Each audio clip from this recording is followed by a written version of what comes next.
Have you ever needed to find hidden structures in messy data without knowing how many groups exist?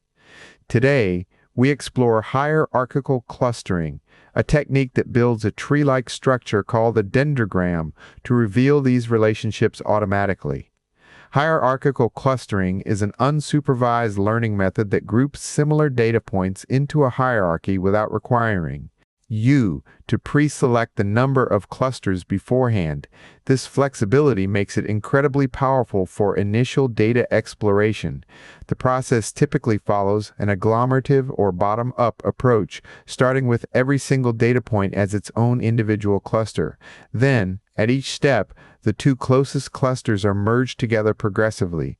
To determine how similar these clusters are, we use linkage criteria.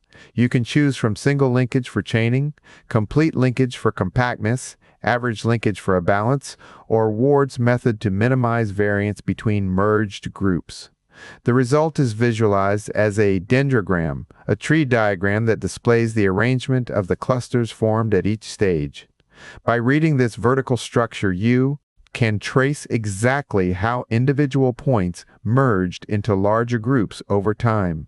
This visualization is crucial because it helps you decide the optimal number of clusters by cutting the tree at a specific height.